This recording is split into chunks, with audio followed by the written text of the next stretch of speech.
like Joss is the real deal. Like he is the real deal hardcore nerd. I lived across the street from him for a while. You did. And we would just kind of every once in a while I'd come home and he'd be coming home at the same time, and we would just shout Python references across our driveway. Hey Joss, no. And he would shout back, I'm like, that is a guy I want to marry. Like, I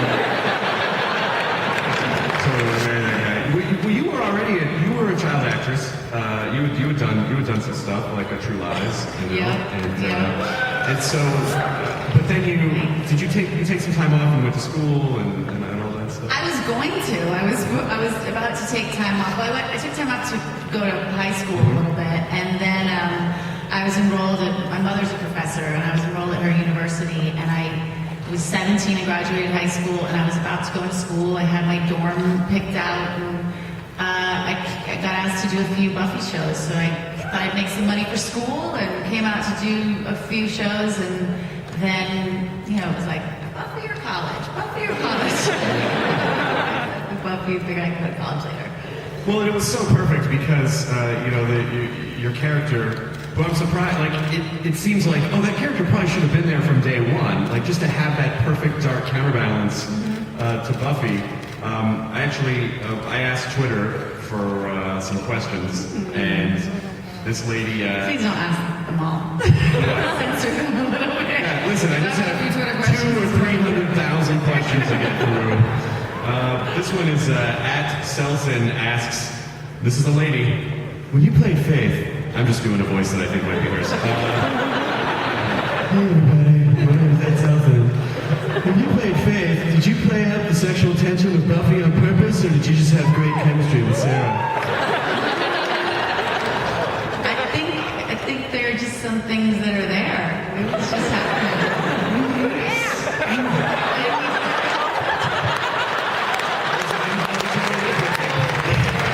just mentioned your name. Did you make it? No, it's funny. Actually, Sarah, I had known Sarah.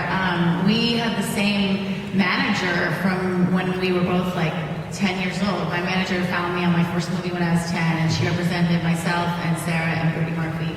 And so we had known each other for a while. So that was sort of how I got to one show. I didn't know much about the show before I was on it, and so we were just sort of these opposites, and I blazed in, and we did it.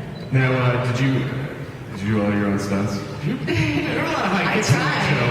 I like the stunts. I'm a very physical young woman, and I grew up with 3 brothers.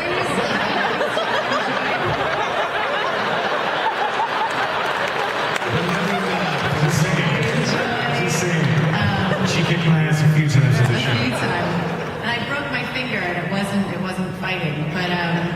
But yeah, I enjoy jumping in. I remember watching some of the one of my first episodes, and every time I saw the stunt woman, I would get really pissed off. So I wanted to be in it and not have, the cutaways of like wig flying lead.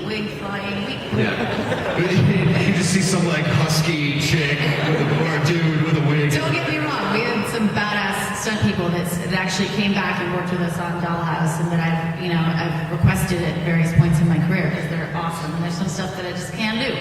But I do like to do as much as I can, as much as the studio will allow. Right. Yeah. Because they don't want you to get hurt. Right. Now, Tahmoh, for instance, is a Muay Thai kickboxer. Is that not correct? Yeah, it's a passion of mine. I do as much as I can. I've recently actually been training again. Unfortunately, in business, oftentimes when you're working, you just can't do it consistently. Yeah, but I have been doing it. If you want, That scene with you in the pilot, though, was so hot. Yeah, it was great. Remember the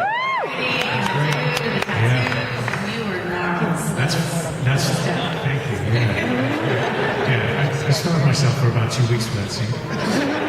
No, that scene originally was written, I remember when I got it, the first episode, Joss wrote it as a boxing scene. Joss, being a big Battlestar Galactica fan, he'd seen and heard that I could box.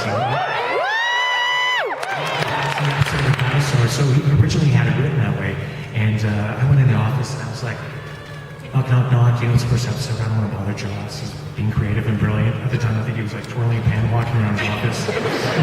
Active thought. I was like, Joss, listen, I've been doing this martial art for a number of years. very passionate about. It's called Muay Thai. He's like, can I have some pad thai with that? And then you kicked him in the throat. Yes. And then he said, pretty much, I convinced Joss to change. He's like, I don't even know what you're talking about, but as long as you can do it, let's do it. He said, the problem is, he goes, I can't tell you how many actors have told me they can do something like ride a horse or a motorbike or what have you. And he goes, we go to the day of shooting, and oftentimes they cannot do this. He goes, I hope that's not the situation. I promise you it's not the situation. So, excuse me. I got to end up helping to choreograph the entire fight scene. I got to beat up a 245-pound Samoan who normally would have squished my head, and I had a ton of fun. That's another thing about Jay Bird, as I lovingly call him, is that he... And we will all do that too now. Jay Bird. You're going to shout it across the street when you see me go home. Jaybird! Poison dart. A lot of nicknames for that boy, but he's like that. I mean, he likes to take inspiration from the people. And when we sat down for our meeting, it was like we just kind of promised that I would keep The dialogue we're sharing. You guys are going to have to excuse me. I'm sniffling the whole time here. Stacey's getting to me, and I've got like, I need to snot right now. We did a lot of cocaine backstage. I was doing bumps. Just came from LA. This is what we do. I've been up for a couple days. You can't tell though, right? Okay.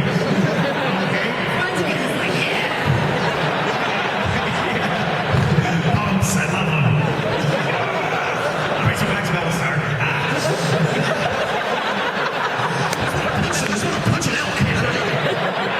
I told you, just give me the job, okay? I'm the guy for the job. He's gonna kill us.